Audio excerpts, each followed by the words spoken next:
ब्रह्मादिभ्यो ब्रह्मविद्या संप्रदायकर्तृभ्यो वंश ऋषिभ्यो महद्भ्यो नमो गुरुभ्यः। ॐ शङ्कारूपेण मच्चित्तम् पङ्कीकृतमभूद्यय किं करीयस्य सामाय शङ्कराचार्यमाश्रयेत्। ॐ युक्ताहारविहाराय विविक्तस्थलवासिने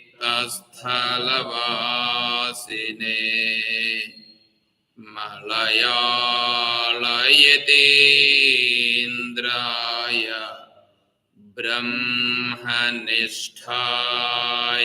ते नमः। ॐ सर्वमङ्गलमाङ्गल्ये शिवे सर्वार्थसाधिके शरण्ये त्र्यम्बके देवी नारायणी नमोस्तुते। ॐ सदाशिवसमारम्भां शङ्कराचार्यमध्यमाम् तत्त्वविदानन्दपर्यन्तं वन्दे गुरुपरम्पराम्। ॐ नारायणं नमस्कृत्य नरं चैव नरोत्तमं देवीं सरस्वतीं व्यासं ततो जयमुदीरयेत्। ॐ सहना भवतु सहनौ भुनक्तु सह वीर्यं करवावहै तेजस्विनावधीतमस्तु मा विद्विषावहै। ॐ शान्तिः शान्तिः शान्तिः। हरिः ॐ तत्सत्। ॐ పూజ్య గురుదేవులు తత్వవిధానంద సరస్వతి స్వాముల వారి దివ్య చరణారవిందములకు ప్రణమిల్లుతూ పరిపూర్ణ పరబ్రహ్మస్వరూపులకు ప్రియాత్మ బంధువులారా ఓం.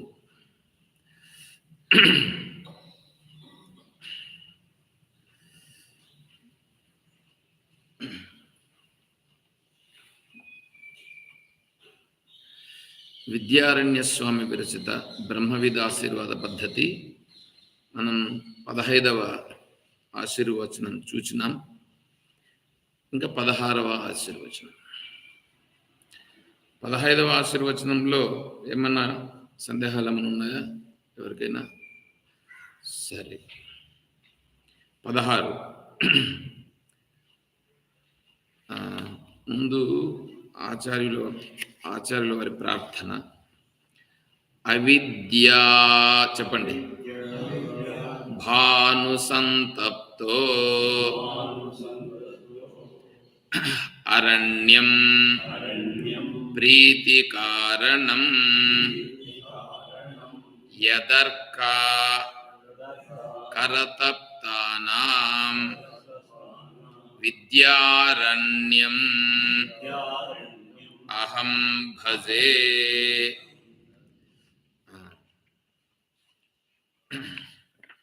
ఉపక్రమాది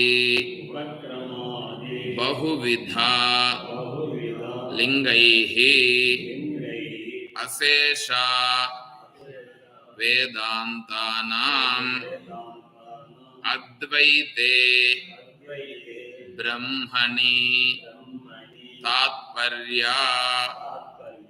అవధారణం దృఢీభూయాత్.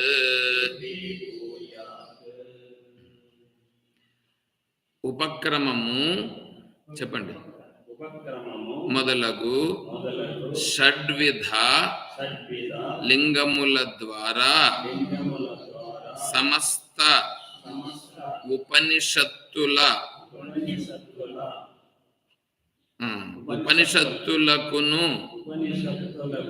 అద్వైత బ్రహ్మమునందే తాత్పర్య నిశ్చయము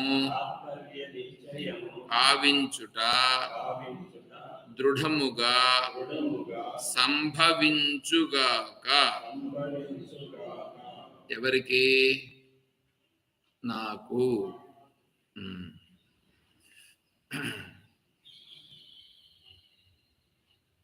అవిద్యాభాను సంతప్తో అరణ్యం ప్రీతి కారణం యదర్క కరతప్తానం విద్యారణ్యమహం భజే. విద్యారణ్య స్వాముల వారికి నమస్కారం చేస్తున్నా. అజ్ఞానము అవిద్య అని రెండు ఉన్నాయండి. మీరు విన్నారు, అజ్ఞానము అవిద్య. ఇప్పుడు అజ్ఞానం అనేటువంటిది ఏది ఉన్నదో అది ఎవరికి ఇబ్బంది లేదు. అజ్ఞానం అనేది ఇబ్బంది లేదు. అజ్ఞానం అంటే తెలియకపోవుట. అజ్ఞానం అనేది తెలియకపోవుట. తెలియకపోతే రేపు తెలుసుకుంటాడు. రేపు తెలుసుకోకపోతే మన్నాడు తెలుసుకుంటాడు. మన్నాడు తెలుసుకోకపోతే రేపు సంవత్సరం తెలుసుకుంటాడు. ఈ జన్మలో తెలియకపోతే రేపు జన్మలో తెలుసుకుంటాడు. నష్టం లేదు. అజ్ఞానం, అజ్ఞానము ఇబ్బంది లేదు. అవిద్య ఇబ్బంది. అవిద్య ఏం చేస్తుందంటే, ఇప్పుడు చూడండి, మనము ఇక్కడ ఉన్నామని అనుకోండి, ఇక్కడ లైట్లన్నీ ఆఫ్ చేసినాం అనుకోండి, ఏమవుతుంది? డిమ్ అయిపోతుంది. ఇప్పుడు ఈ డిమ్ బయట ఉందా? ఈ డిమ్ బయట లేదు. అంటే ఏంటి? బయట ఉండేటువంటిది ఏది ఉందో అది అంతా కలిగి ఉన్నటువంటిది, అదంతా అజ్ఞానం. అదే డిమ్మే కదా ఇక్కడ కూడా ఉంటుంది. కానీ ఇంకా ఇదేమైంది? ఈ గోడలు 4 పెట్టుకొని ఈ 4 గోడల మధ్యలో కూర్చుండేసినాం. 4 గోడల మధ్యలో కూర్చున్నాము అని అంటే ఈ 4 గోడల ప్రభావం పనిచేస్తుందిగా. బయట ఉండేటువంటిది నీకు పోతా ఉంటే నువ్వేమన్నా టార్చ్ లైట్ ఎత్తుకొని పోతావు? ఇప్పుడు టార్చ్ లైట్ ఎత్తుకోగా. అదే రాత్రి అయితే ఎత్తుకొని పోతావు. రాత్రి కూడా చీకటి అంతా ఉంటుంది. అంతా ఉండే చీకటే నీకు ఇది ఉంటుంది. కానీ నువ్వు ఎక్కడుంటావో అక్కడుండే చీకటే నీకు ఇబ్బంది. అంతటా ఉండే చీకటి నీకేమైనా ఇబ్బందా? అంతటా ఉండే చీకటిని అజ్ఞానం అని అంటారు.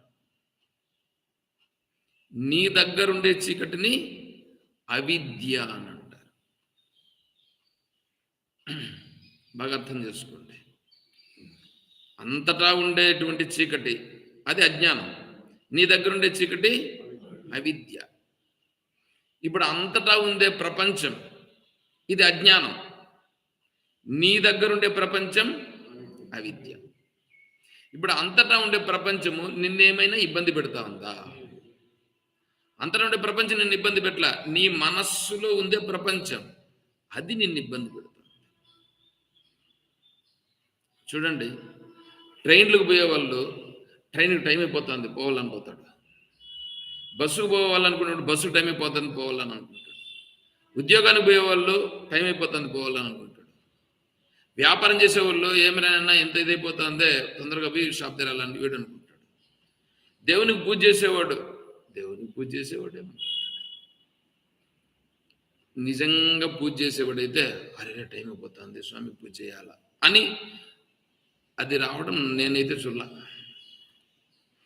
చాలా అరుదు, చాలా అరుదు. అంటే దేవునికి సేవ చేయడం కోసం నేను లేట్ అయిపోయింది. దేవునికి సేవ చేసేదానికి లేట్ అయిపోయిందని పరిగెత్త వచ్చేవాడు, టైం చూసుకొని పరిగెత్తపోవాడు. అట్లా పరిగెత్తపోతున్నాడా? క్లాస్ 7 గంటల క్లాస్, 7 గంటలకు స్వామి వచ్చేస్తారు. ఆ లోపల 6:30కేమో పారాయణం మొదలవుతుంది. నేను పారాయణానికి పోతున్నానా, టైం అయిపోయిందే అని పరిగెత్తే వాళ్ళు. ఇదంతా ఉంది చూడండి. ఇది వాడి ప్రపంచం. ఇప్పుడు వాడి ప్రపంచం వాన్ని ఇబ్బంది పెడుతోందిగా. వానిలో ఉరుకులు పరుగులు తీపిస్తూ ఉందిగా. దీనిని అవిద్య అని అంటారు. ఇది అవిద్య. యాక్చువల్గా ఈ అవిద్యే వీడికి శాంతి లేకుండా చేస్తూ ఉంది. బయట ఉండే ప్రపంచాన్ని ఎవడు ఏం చేయాల్సిన పనిలే. ఈ బయట ఉండేటువంటి అజ్ఞానం ఉందే, ఈ అజ్ఞానం అనేటువంటిది ఏదుందో ఈశ్వరునికి మీరు అర్ధనారీశ్వరుడు అంటే సగం పార్వతీ మాత, సగం ఈశ్వరుడు అనా. అంటే ఏం తెలుసా? సగం అజ్ఞానం, సగం జ్ఞానం. సగం అజ్ఞానంగా ఉన్నదే, అంటే సగం అజ్ఞానంగా ఉన్నది ప్రకృతి, సగం జ్ఞానంగా ఉన్నదే అది ఈశ్వరుడు. ఇప్పుడు చూడండి, ఈ ఒకే నాణ్యమునకు ఒక పక్క బొమ్మ, ఇంకో పక్క బొరుసు ఉందా? అలాగే ఒకే అర్ధనారీశ్వరునికి ఒక పక్క స్త్రీ, ఇంకో పక్క పురుషుడు. అంటే అర్థం ఏం తెలుసా? అక్కడ స్త్రీ పురుషుడు ఉన్నారని కాదు అక్కడ అర్థం. ఒక పక్క జ్ఞానస్వరూపమైనటువంటి చేతనత్వం, ఇంకొక వైపు జడస్వరూపమైనటువంటి ప్రకృతి. అర్థమవుతుందా? అంటే ఇప్పుడు అర్ధనారీశ్వరుడు ఎక్కడున్నాడు? అర్ధనారీశ్వరుడు, ఇదంతా అర్ధనారీశ్వరుడే. ఏదంతా? ఈ జగత్తంతా అర్ధనారీశ్వరుడే. ప్రకృతి రూపంగా చూసినవుననుకో, ప్రకృతి రూపంగా చూస్తే పార్వతీ మాత, చేతన రూపంగా చూస్తే ఈశ్వరుడు కాదు. నువ్వు చేతనను గుర్తించడానికి ఈశ్వరునిగా సింబల్. ఈశ్వరుడు అనేది ఏమీ లేదు అక్కడ. ఈశ్వరుడు ఏమన్నా ముఖం పెట్టుకొని ఇట్లా సగం ఇట్లా పెట్టుకొని ఈ పక్క ఏమైనా ఉన్నాడు? ఏమి లేదు. ఈ పక్క సగం, ఈ పక్క స్త్రీగా పెట్టి అదేమి లేదు. అది మనకు అర్థం కాదని. ఏది? ప్రకృతిం పురుషం చైవ విద్యనాది ఉభావపి. ఈ సకల సృష్టి, సకల బ్రహ్మాండము ప్రకృతి పురుషుల యొక్క స్వరూపం. ఈ శరీరం చూడండి. ఇప్పుడు ఈ శరీరం ఉందా? శరీరం జడం. శరీరంలో చేతన ఉందా? ఈ జడమైనటువంటి ప్రకృతి ఉందే, ఇది ప్రకృతి స్వరూపం. మీరు ఇంకట్లా అనుకుంటే దాన్ని ఏం చేయాలి? ఇది పార్వతీ స్వరూపం. ఇందులో ఉండే చేతన శివుడు. ఏమండి? ఇప్పుడు చేతన సత్యమా, శివుడు సత్యమా? చేతన సత్యం. నీకు చేతన అంటే అర్థం కాదని శివుడు అన్నాడు. ప్రకృతి అంటే అర్థం కాదని పార్వతి అని అన్నారు. దీన్ని తీసుకొని పోయి వేరే ఎవరికి కూడా పెట్టేశారు. ఈ అర్ధనారీశ్వరుడు అని కొంతమందికి నపుంసకులకు పేర్లు పెట్టేశారు. కొంతమంది ఎంత అనర్థము చూడండి. వాళ్ళలో కూడా చేతనత్వం ఉందా లేదా? వాళ్ళల్లో కూడా శరీరం ఉందా లేదా? నీలో శరీరం ఉందా లేదా? నీలో చేతన ఉందా లేదా?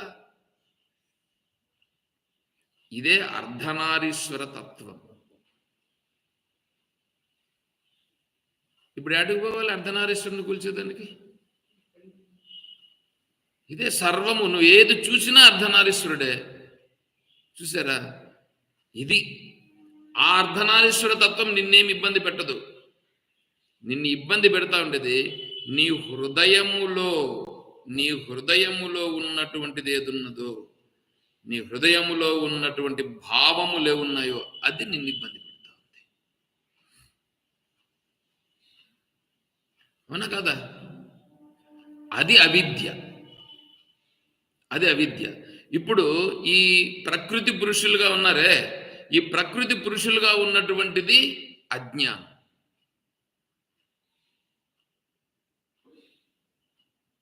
దీంట్లో డౌటా? ప్రకృతి పురుషులు ఇద్దరు అజ్ఞానం.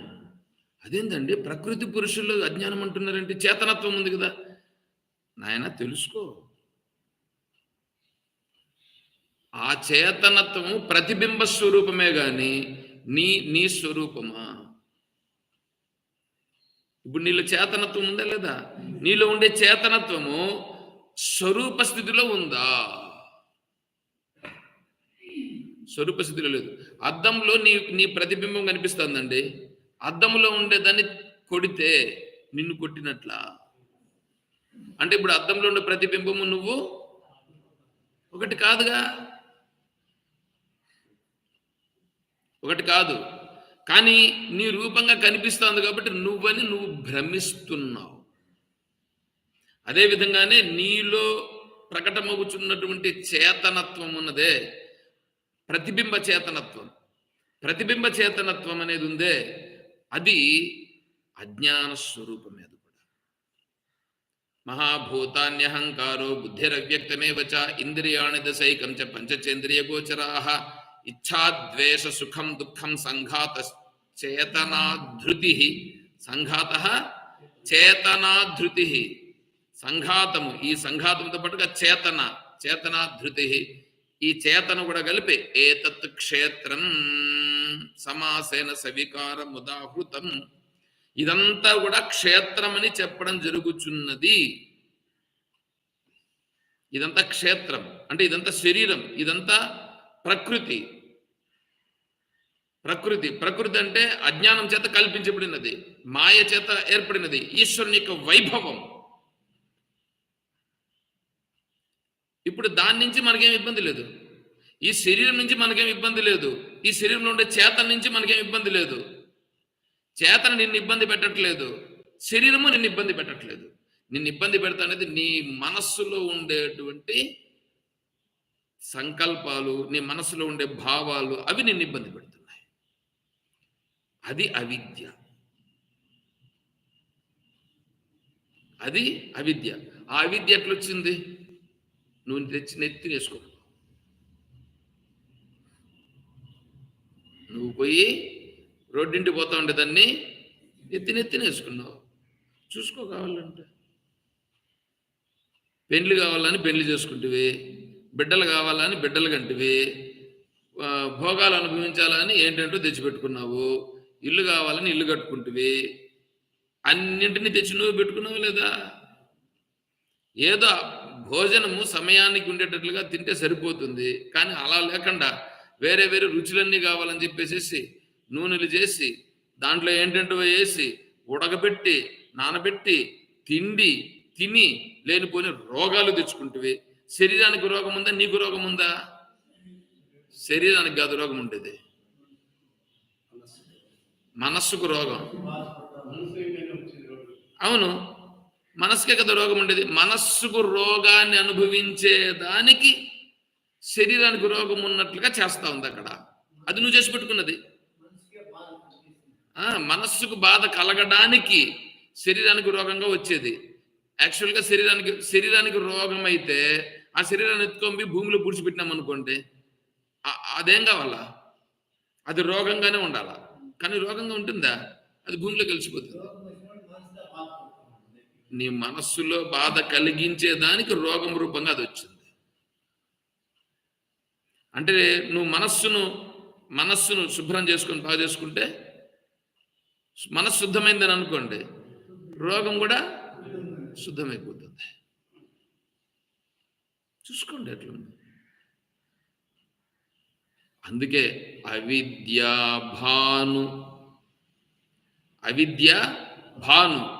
భానుడంటే సూర్యుడు. ఈ అవిద్య అనేటువంటిది ఏదుందో ఈ హృదయములో ఏ చైతన్య స్వరూపము శుద్ధ చైతన్యం ఉంటే ఆ శుద్ధ చైతన్యాన్ని ఈ అవిద్య అనేటువంటిదంతా వచ్చి ఈడంతా మలినం చేసేసి ఉంటే దానిని భాను సంతప్త సూర్యుని వల్లే ప్రకాశింపజేసి, అంటే తత్వాన్ని ప్రకాశింపజేసి ఆడుండే అవిద్యను తొలగించి పారేస్తాడు. ఎవరు? విద్యారణ్య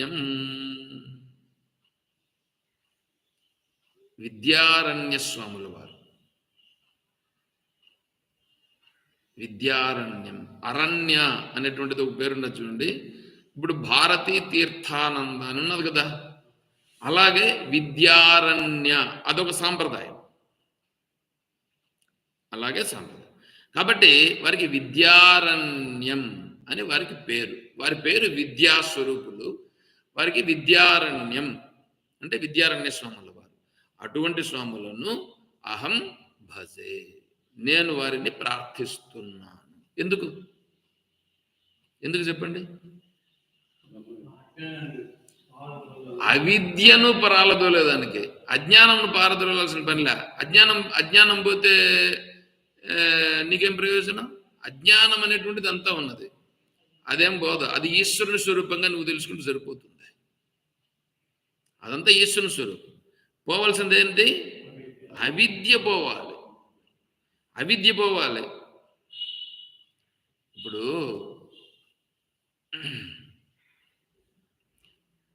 నీ దగ్గర నీ జోబిలో 10 రూపాయలు కూడా లేదు, నీ అకౌంట్లో 1 కోటి రూపాయలు ఉంది. నీ అకౌంట్లో 1 కోటి రూపాయలు ఉంది, నీ జోబిలో 10 రూపాయలు కూడా లేదు. నువ్వు కాఫీ తాగాలనుకున్నావు, కాఫీ తాగగలవా?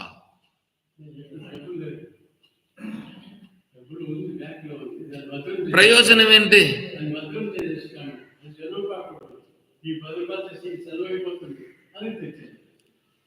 అలాగే నీ దగ్గర ఉంటే అది నీకు ప్రయోజనం, నీ దగ్గర లేకుండా పోతే ప్రయోజనం. నీవు అనంత జ్ఞాన శక్తి సంపన్నుడు. నువ్వు ఎట్లాంటి వాడవు? ఈ సృష్టిని అంతటిని పరిపాలించగలిగే సామర్థ్యము కలిగిన వాడవు నీవు. కేవలం ఒక కాఫీ తాగేదానికి నీ దగ్గర డబ్బులు లేదు. ఈ సకల సృష్టిని ఆజ్ఞాపించగలిగే సామర్థ్యము కలిగిన వాడవు. కేవలం ఒక్కన్ని ఏమీ చెప్పి చెయ్యలేని వాడు. అంత స్థితికి దిగజారిపోయినావు. ఎందుకు? హృదయములో లేదు. అడ్డంకి ఎవరు? ఇప్పుడు తెచ్చిపెట్టుకున్నాం, అడ్డంకి తెచ్చిపెట్టుకున్నాం. ఈ అడ్డంకిని తొలగించుటయే గురువులు చేసే పనులు. వారు ఆ తత్వాన్ని తెలుసుకున్నారు కాబట్టి ఆ తత్వ మార్గంలో ఉండి నాయన ఇది అని చెప్పి వారు చెప్తున్నారు. అందుకే అవిద్యా భాను సంతప్తో అరణ్యం ప్రీతి కారణం. వారికి అరణ్యం ప్రీతి కారణం. వారికి అరణ్యం అని అంటే ఆరణ్యకములు. వేదంలో ఆరణ్యకములు బ్రాహ్మణములు అని ఉంటాయి. అంటే మంత్రభాగం ఒకటి ఉంటుంది, ఆరణ్యకములని ఒకటి ఉంటుంది. ఆరణ్యకములనంటే ఆత్మతత్వమును తెలియజేసేటువంటి భాగములకు ఆరణ్యకములని పేరు. అనగా అది కేవలం అరణ్యములలో ఉండి విచారణ చేయదగినవి. అరణ్యములో ఉండి విచారణ చేయదగినవి అంటే ఈ ఈ ప్రపంచంలో అంతా కూర్చొని విచారం చేసేదని కాదు, దాన్ని సపరేట్గా కూర్చొని ఏకాగ్రమైన మనస్సుతో నిర్మలంగా దానిని గురించి ఎటువంటి డిస్టర్బెన్స్ లేని ప్రదేశంలో కూర్చొని విచారణ చేయదగినది. అలా విచారణ చేస్తే తెలుస్తుంది ఎవరికైనా. ఇప్పుడు మీరే అనుకోండి, మీ ఇంట్లో కూర్చొని మీరు దీన్ని మాకు కూడా వస్తుందబ్బా, ఏం పర్లేదు, స్వామీజీ ఆన్లైన్లో కూడా వస్తుంది అని చెప్పి ఇంట్లో కూర్చొని మీరు పెట్టుకున్నారు. టీవీలోనే పెట్టుకుంటారు, టీవీలో కూడా వస్తుంది, టీవీలో పెట్టినారు. టీవీలో పాటికి టీవీ వస్తూ ఉంటుంది, స్వామీజీ పాటికి స్వామి చెప్తున్నాడు. ఇక్కడ అర్థమైనట్లుగా ఇంట్లో అర్థమవుతుందా? ఎందుకు తెలిసిన? ఇంట్లో ఏముంటుంది తెలిసిన? ఆ పక్కలో కాఫీ పెడతా ఉంటారు, సరే కాఫీ తెచ్చిస్తారు, కాఫీ తాగుతా చూస్తావు. అంటే నీ మనస్సు ఎట్లుంటుందంటే రెండింటి పైన, ఇప్పుడు కాఫీ తాగుతూ ఒకటి, వింటూ ఒకటి. ఏదో పనులు చేస్తూ ఉంటావు, పనులు చేస్తా ఒకటి, వింటూ ఒకటి. చూసారా? ఇవన్నీ ఉంటాయి. వాళ్ళ పిల్లలు ఉంటారు, వాళ్ళ పిల్లలు రా ఏం చేస్తారా, నువ్వు కానిరా, నీ పని కానిరా వాడిని అంటూ మళ్ళీ ఇదో. ఇవన్నీ ఏమవుతుందంటే డిస్టర్బెన్స్, అంటే రెండు విధాలుగా మనస్సు వస్తుంది. అందువల్ల ఏమవుతుంది, అక్కడ వినవచ్చు, తప్పు లేదు, కానీ ఇక్కడ ఉన్నంత కాన్సన్ట్రేషన్ అక్కడ ఉంది. అందుకనే అరణ్యం ప్రీతి కారణం. అరణ్యములలో ఉండే దాన్ని శ్రవణం చేయాల్సి వస్తుంది. అరణ్యములో ఉండినంటే దాన్నే ఆశ్రమం అని అంటారు. ఆశ్రమంలో విచారణ చేయాలి. అంటే ఆశ్రమంలో ఎట్లుంటుందంటే పరమ పవిత్రంగా ఉంటుంది. ఆశ్రమం అంటేనే అది. ఆశ్రమం అంటే పరమ పవిత్రం. అన్నింటికంటే పరమ పవిత్రమైనటువంటి ప్రదేశం ఏదైనా ఉందనంటే అది ఒక ఆశ్రమం మాత్రమే.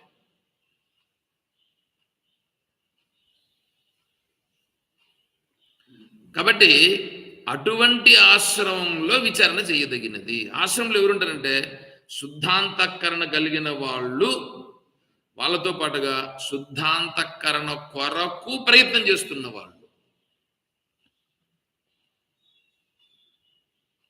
ఇప్పుడు రేషన్ షాపుకి పోతారు, ఎందుకు? ఆడేముంది, ఆడ రేషన్ ఉంది కాబట్టి ఇప్పుడు రేషన్కి పోయినాడు. ఒకడు రేషన్ వేసుకొని ఉంటాడు, ఇంకొకడు లైన్లో ఉండేవాడు రేషన్ కోసం వాడు కాసుకొని ఉంటాడు. అందరి ఉద్దేశం ఒకటేగా. అలాగే ఇక్కడ కూడా అంతఃకరణ శుద్ధి కలిగినటువంటి వాళ్ళు కొంతమంది ఉంటారు. అంతఃకరణ శుద్ధి కోసం ప్రయత్నించే వాళ్ళు కొంతమంది ఉంటారు. చూడండి ఎట్లా ఉందో. అప్పుడు వీళ్ళల్లో శుద్ధత్వం కోసం కదా ప్రయత్నం చేస్తున్నారు. శుద్ధత్వం కోసం ప్రయత్నం చేస్తున్నారు కాబట్టి అందులో నిష్కల్మషం, నిష్కపటత్వం, దయ, ప్రేమ, ఈ లక్షణాలన్నీ అక్కడ ప్రకటింపబడతాయి, అక్కడ ఉంటాయి. అది ఆశ్రమం.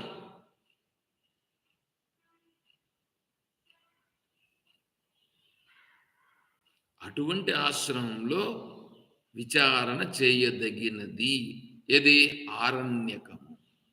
బృహత్ ఆరణ్యకము, బృహదారణ్యకము. విన్నారా?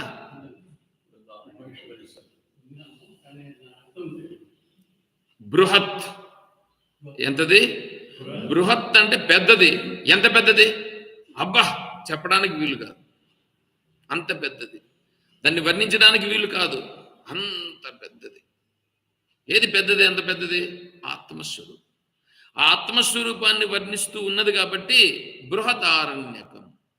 ఇంకొక అర్థం ఏంటంటే ఉపనిషత్తులు అన్నింటిలోకెల్లా 10 ఉపనిషత్తులు, ఈశాఖ్యాన, కఠా, ప్రశ్న, ముండక, మాండుక్య, తైత్రేయ, ఐతరేయోపనిషత్తు, ఛాందోగ్యము, ఐతరేయ, తైత్తిరీయ, ఇవి 10 ఉపనిషత్తులు. ఈ 10 ఉపనిషత్తుల్లో బృహదారణ్యకం అన్నింటికంటే పెద్దది. తత్వాన్ని అంత బాగా వివరిస్తుంది కాబట్టి ఆరణ్యకం అని అంటే విద్యారణ్య స్వాముల వారికి మహాప్రీతి అంటే ఏంటి? విద్యారణ్యం, అరణ్యకంలో ఏముంటుంది? బ్రహ్మతత్వం ఉంటుంది. ఆరణ్యకంలో ఏముంటుంది? బ్రహ్మతత్వం. ఈ బ్రహ్మతత్వం అనేటువంటిది ఏది ఉందో దాన్ని కదా తెలుసుకోవాలి. బ్రహ్మతత్వం అనేటువంటిది కర్మ ఉపాసనల ద్వారా తెలియబడదు. కర్మ ఉపాసనలు అనేటువంటి వాటి వలన నిలబడి ఉంది కూడా కాదు. కర్మ ఉపాసనలు అంతఃకరణ శుద్ధికి ఉపయోగపడతాయి అంతేగాని కర్మ ఉపాసనల ద్వారా నీకేమీ బ్రహ్మజ్ఞానం తెలియదు. కేవలం విచారణ ద్వారానే తెలుస్తుంది. కర్మ ఉపాసనలతో నీకు ఆత్మతత్వం అనేది తెలియదు. విచారణతో మాత్రమే నువ్వు తెలుసుకుంటావు. కర్మ ఉపాసన ఏం చేస్తుంది? నీకు అంతఃకరణ శుద్ధికి దోహదం చేస్తాయి.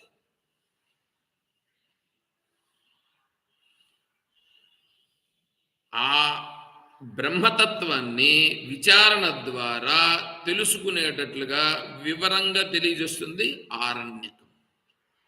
అటువంటి ఆరణ్యకం అంటే చాలా ప్రీతిపాత్రుడైనటువంటి మహాత్ముడు విద్యారణ్య స్వామి.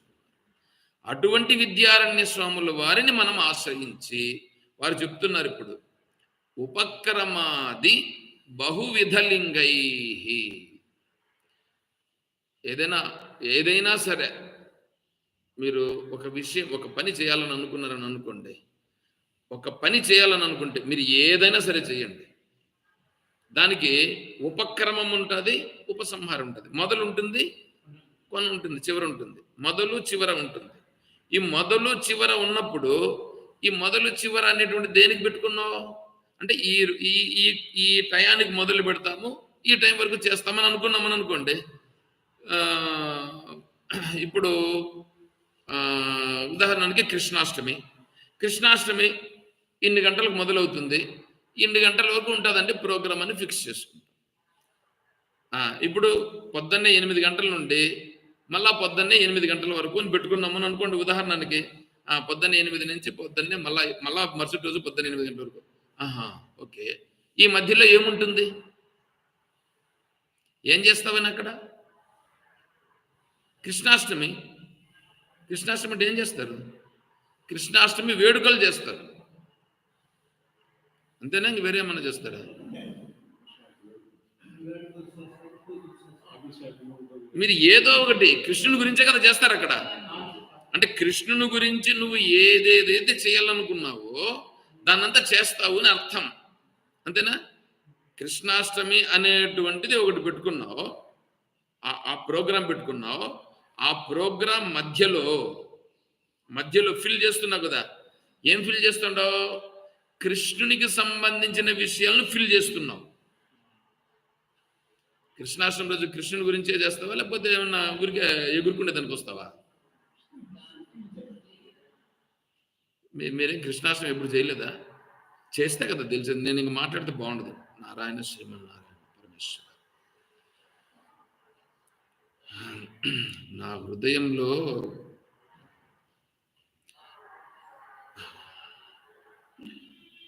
చెప్తే బాగుండదులేండి, ఎందుకు దాన్ని వరగా పెడదాం.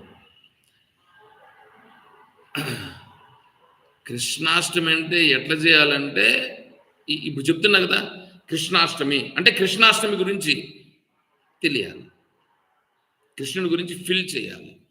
దాంట్లో మధ్యలో ఎట్లా ఉండాలంటే కృష్ణుడు అంటే ఎవరు, కృష్ణుని యొక్క పరిస్థితి ఏంటి, కృష్ణుడు ఏం చేశాడు, కృష్ణుని యొక్క తత్వం ఏంటి, దీన్ని మళ్ళా ఇప్పుడు నువ్వు ఒక రకంగా చెప్పచ్చు, నువ్వు ఒక రకంగా చెప్పచ్చు.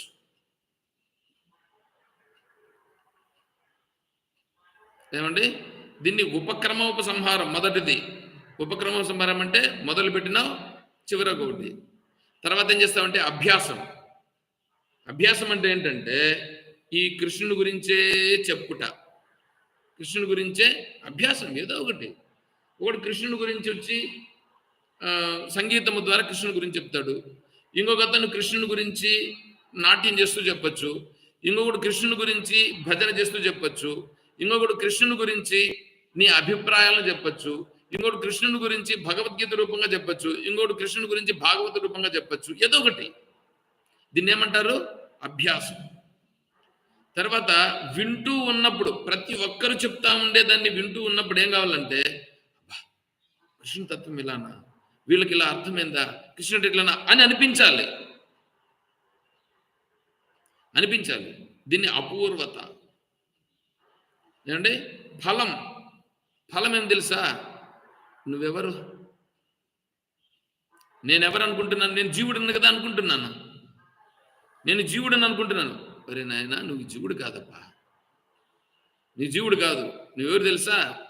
జన్మ కర్మచ మే దివ్యం ఏవం యో వేత్య తత్వతః త్యక్వాదేహం పునర్జన్మ నైతి. పునర్జన్మ నైతి. పునర్జన్మ అలా వస్తుందా? ఆ తత్వాన్ని తెలుసుకుంటే పునర్జన్మ నైతి. ఏమవుతావు? మామేతి సోర్జున. అంటే నువ్వు నేనే అయిపోతావు. అంటే నువ్వెవరు? శ్రీకృష్ణుడే. ఫలం నువ్వు తెలుసుకుంటే కృష్ణుడు అయిపోతావు.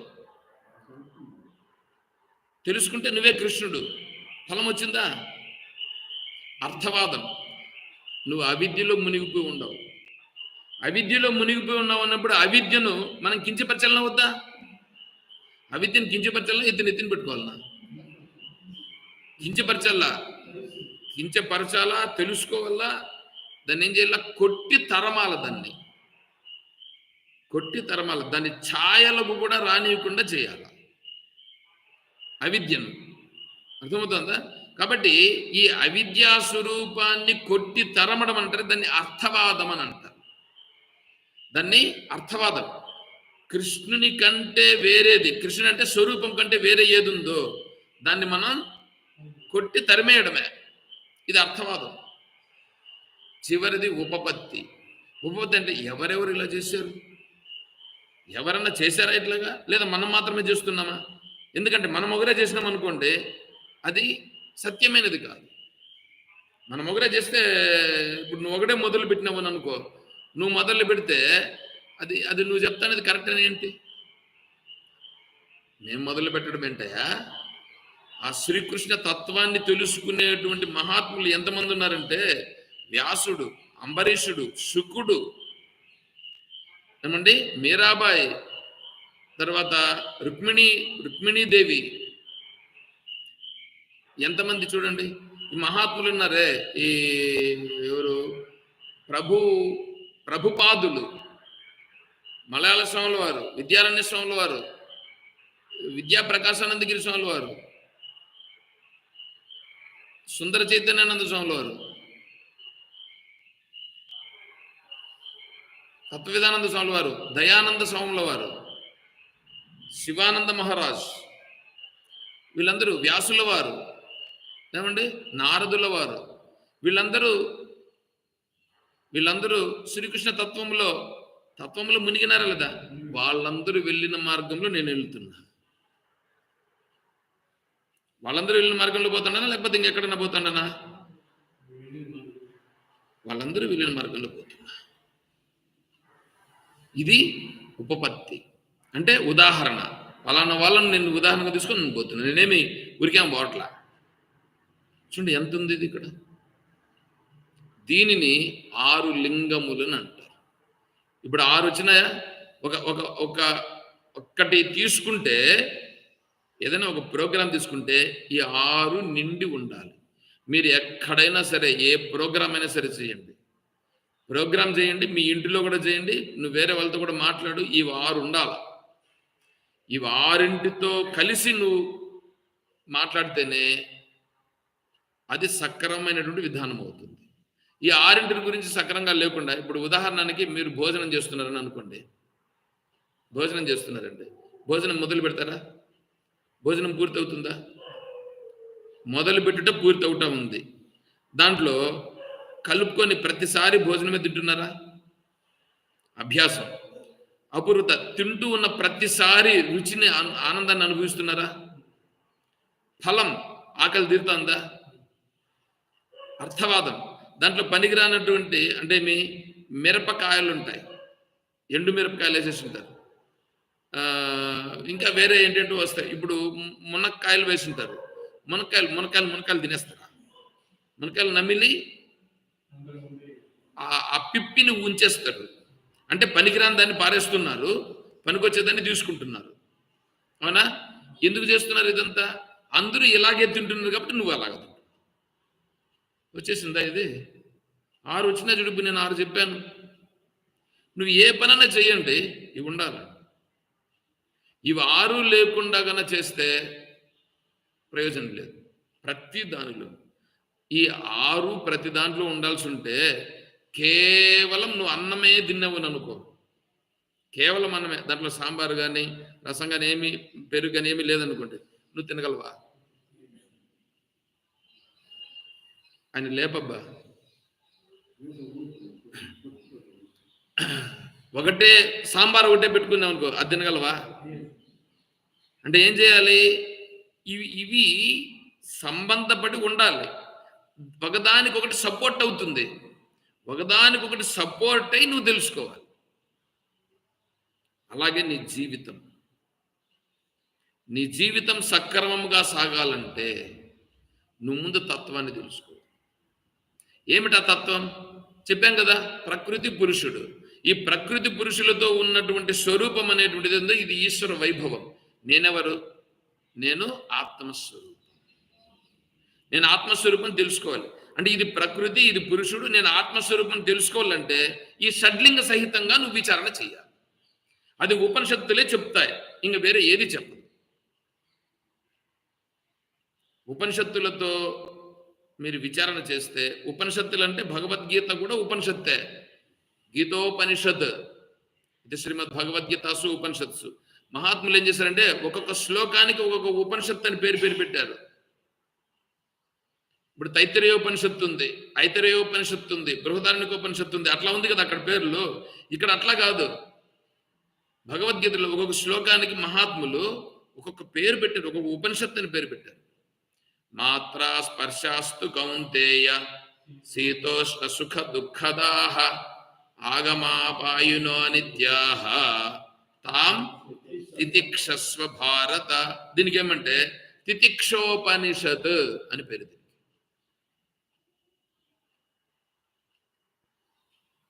ప్రజహాతి యదా కామాన్ సర్వాన్ పార్థమనోగతాన్ ఆత్మన్యేవాత్మనాత్తుష్టః స్థిత ప్రజ్ఞస్తదోచ్యతే. స్థిత ప్రజ్ఞోపనిషత్.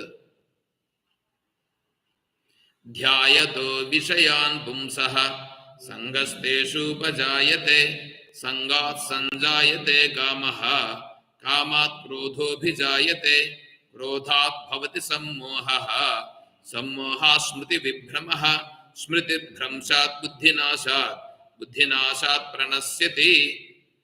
దీనికి కామోపనిషత్.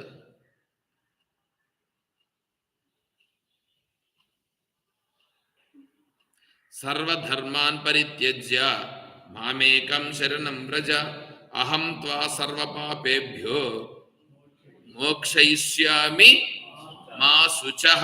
మోక్షోపనిషత్. మోక్షోపనిషత్ చూసారా? మనం ఏమనుకుంటున్నాం, భగవద్గీత అంటే భగవద్గీత అనేది ఏందో శ్లోకాలను అనుకుని చదువుతున్నాం. ఒక్కొక్క శ్లోకానికి ఒక్కొక్క పేరు, ఒక్కొక్క ఉపనిషత్తు అండి. అది గీతామాత. అది గీతామాత. అటువంటి గీతామాత నేను పట్టుకున్నాను. చూడండి ఎట్లా ఉంటుందో. దాన్ని తెలుసుకోవాలిగా. ఇప్పుడు అభ్యాసము చూడండి. ఈ ఆరింటిని చెప్తాను, ఒకసారి చెప్పండి. ఉపక్రమోపసంహారము, అభ్యాసము, అపూర్వత, ఫలము, అర్థవాదము, ఉపపత్తి. ఇప్పుడు ఉపక్రమోపసంహారము, ఉపసంహారం. ఉపసంహారం అంటే ఏమంటే మొదలు పెట్టుట, ఉపసంహారం చేయుట. అంటే మొదలు పెడతాం, ఉపసంహారం చేస్తాం. మొదలు ఎట్లా పెడతామో చివరిలో కూడా అలాగే ముగించాలి. కృష్ణాష్టమి మొదలుపెట్టి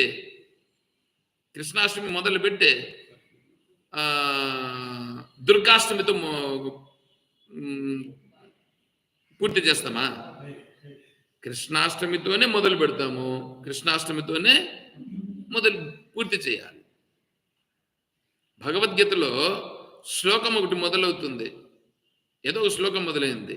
ధర్మక్షేత్రే కురుక్షేత్రే సమవేతాయుత్సవః మామకాః పాండవాశ్చైవ కిమ కుర్వత సంజయ. మొదలైందా?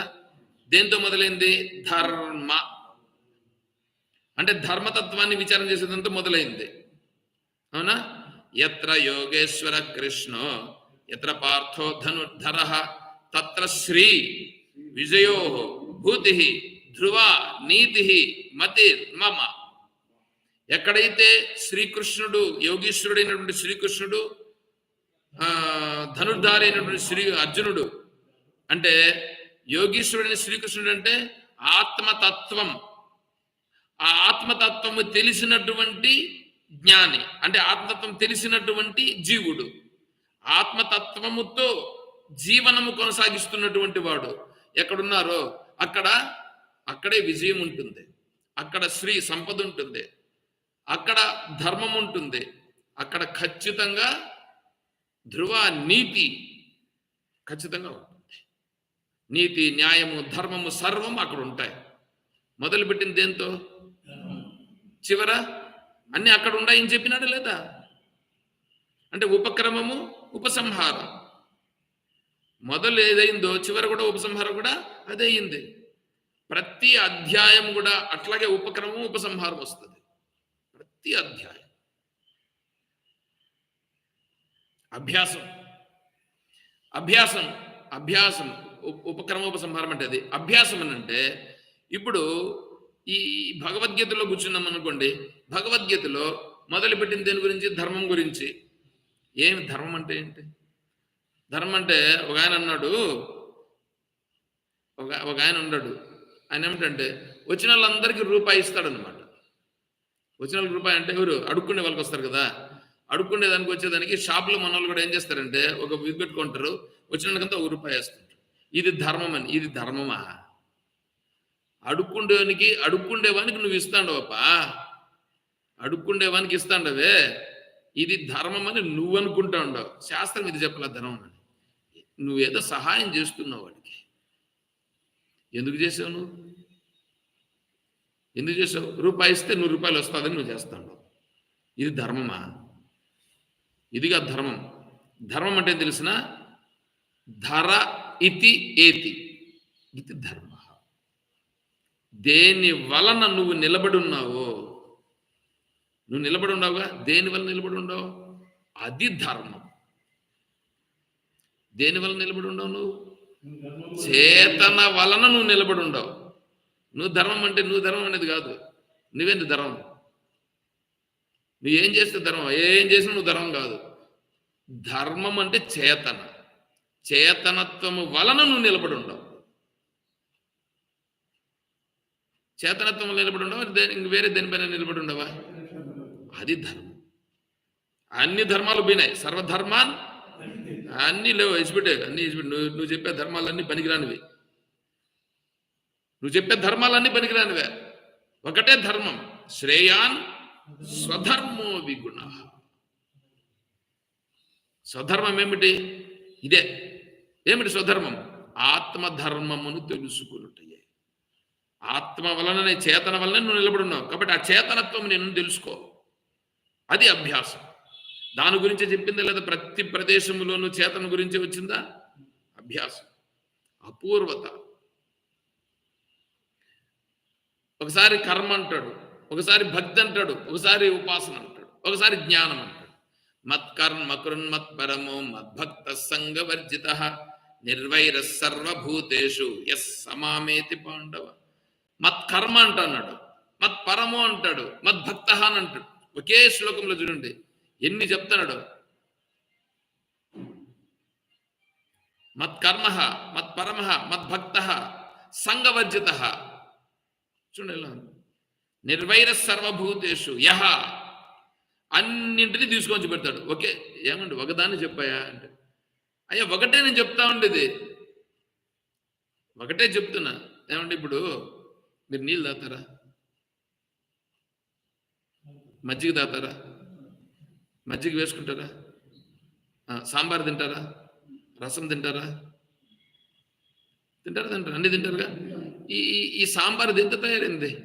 సాంబారుకు మూలం ఏమిటి? నీళ్ళు లేకుండా పోతే సాంబార్ ఉందా? రసం, సాంబార్ నీళ్ళు లేకపోతే రసం ఉందా? నీళ్ళు లేకపోతే మజ్జిగ ఉందా? నువ్వు ఏదో జ్యూస్ తాగుతావు, కొబ్బరి నీళ్ళు తాగుతావు నువ్వు. కొబ్బరి నీళ్ళు లేకపోతే కొబ్బరి నీళ్ళు వచ్చినాయా? అన్ని నువ్వు ఏదన్నా చూసుకో, ప్రతి ఒక్కటి నీళ్ళు ఆధారం. అలాగే నువ్వు కర్మ చేస్తావా, భక్తి చేస్తావా, ఉపాసన చేస్తావా, జ్ఞానం చేస్తావా, ఏదంటావు చెప్పాయా? అన్నింటికీ ఆధారం నేనే. ఏది? చేతన. చేతన ఎట్లున్నా చూడండి, ఏమన్నాను, అది అపూర్వత. అపూర్వత వింటూ ఉంటే ఆశ్చర్యవత్ పశ్యతి కశ్యదేన ఆశ్చర్యవద్ వదతి తథైవ చాన్యః ఆశ్చర్యవశ్చైనమన్య శృణోతి శ్రుత్వాప్యేనం వేద